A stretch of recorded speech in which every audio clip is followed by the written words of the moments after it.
Serangan polisi Israel lukai 10 warga Palestina di Yerusalem.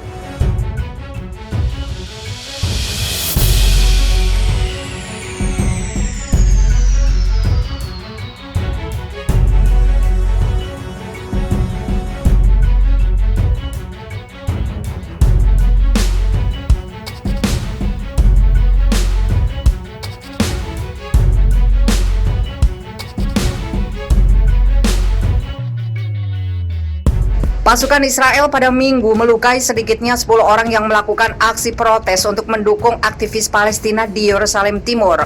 Warga Palestina menggelar protes di luar kantor polisi Israel di Jalan Salah al-Din untuk mendukung para aktivis yang ditahan.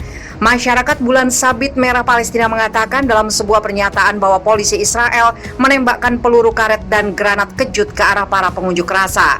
4 warga Palestina terluka oleh peluru karet dan 6 lainnya termasuk 2 anak-anak dan seorang petugas medis terluka akibat granat kejut.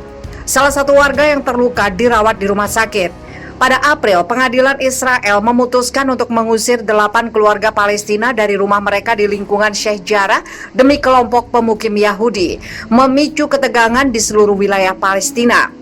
Pemuda Palestina terluka parah di tepi barat, sementara itu polisi Israel juga melukai seorang pemuda Palestina yang memprotes pemukiman ilegal Yahudi di kota Ramallah, wilayah pendudukan tepi barat dengan tembakan langsung. Kementerian Kesehatan Palestina mengatakan warga Palestina itu mengalami cedera di kepala dan dirawat di rumah sakit. Serangan Israel di Gaza dan tepi barat menewaskan sedikitnya 289 orang, termasuk wanita dan anak-anak, serta meninggalkan jejak kehancuran. Pusat kesehatan, kantor media, dan sekolah juga menjadi sasaran serangan Israel.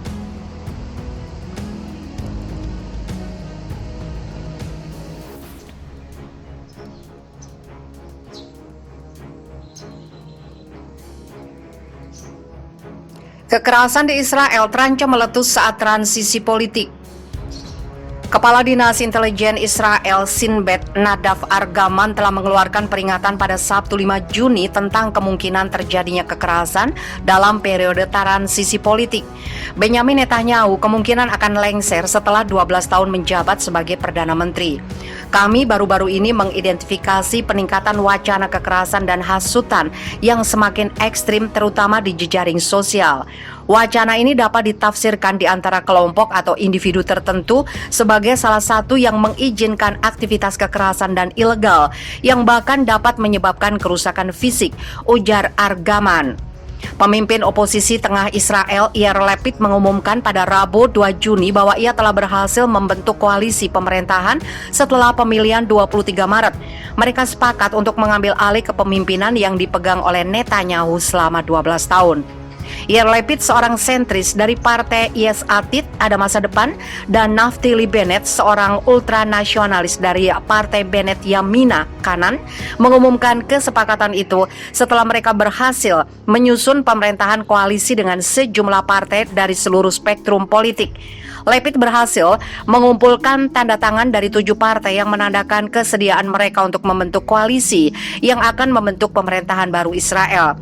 Untuk pertama kalinya dalam sejarah, Partai Islamis Arab ikut bergabung dengan koalisi pemerintahan Israel.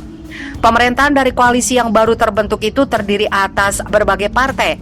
Selain Partai Yesh Atid dan Partai Bennett Yamina, Lapid juga mendapat dukungan dari Partai Israel Beiteinu, Israel Rumah Kita yang dipimpin oleh Avigdor Lieberman, serta Partai Kahol Lavan, Biru dan Putih yang dipimpin oleh Benny Gantz. Kemudian, Partai Buruh yang dipimpin oleh Merav Michaeli, Partai Sosial Demokrat Meretz yang dipimpin oleh Nitzan Horowitz, serta Partai Ram, Partai Arab Bersatu yang dipimpin oleh Mansyur Abbas. Sebelum ada kesepakatan untuk membentuk pemerintahan baru, Bennett telah berjanji bahwa dirinya tidak akan bergabung dengan Lapid atau partai Arab manapun dalam koalisi. Sejak Bennett mengumumkan bergabung dengan Lapid, Dinas Keamanan telah meningkatkan perlindungan. Aksi demonstrasi sayap kanan digelar di dekat rumah anggota partai Bennett. Para demonstran mengajukan seruan agar Bennett tidak bergabung dengan koalisi Lapid-Bennett akan mengisi posisi Perdana Menteri selama 2 tahun. Setelah itu, jabatan itu bakal diemban dengan Lapid.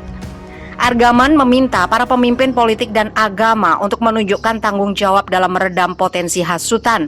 Peringatan Argaman mengingatkan dengan insiden pembunuhan Perdana Menteri Yitzhak Rabin pada 1995.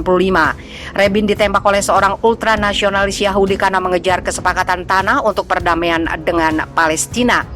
Lapid dan Bennett mengatakan mereka berharap pemerintahan baru dapat menyembuhkan perpecahan politik yang mendalam di antara orang Israel dan mengakhiri kebencian. Sebuah jajak pendapat oleh televisi Israel, Entoils Meet the Press pada Sabtu menunjukkan bahwa 46% orang Israel mendukung pemerintah Bennett Lapid, sementara 38% memilih untuk menunggu pemilihan umum yang kelima dalam waktu sekitar 2 tahun. Sebanyak 15% lainnya tidak menyatakan preferensi.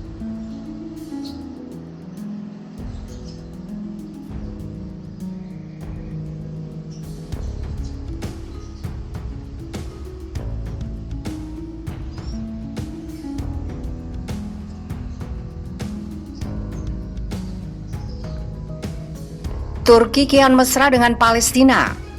Dukungan Turki terhadap Palestina kian kuat diisyaratkan sejak memanasnya pertempuran kelompok milisi Palestina dan Israel. Selain melakukan kecaman, kini Turki kembali merangkul Palestina dalam kerjasama keamanan.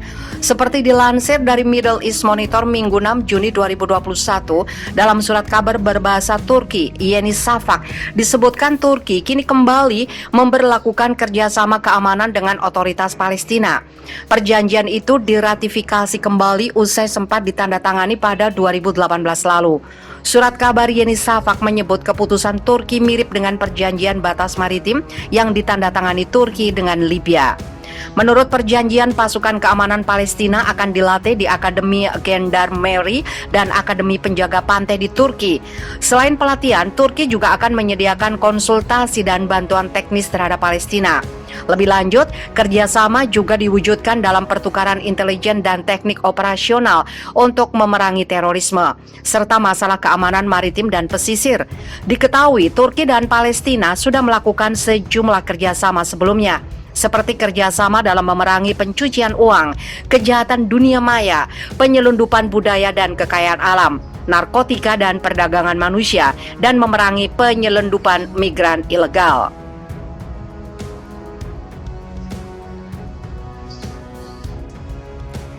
Kemudian, Partai Buruh yang dipimpin oleh Merav Michaeli, Partai Sosial Demokrat Meretz yang dipimpin oleh Nitzan Horowitz, serta Partai RAM, Partai Arab Bersatu yang dipimpin oleh Mansyur Abbas. Sebelum ada kesepakatan untuk membentuk pemerintahan baru, Bennett telah berjanji bahwa dirinya tidak akan bergabung dengan Lapid atau partai Arab manapun dalam koalisi.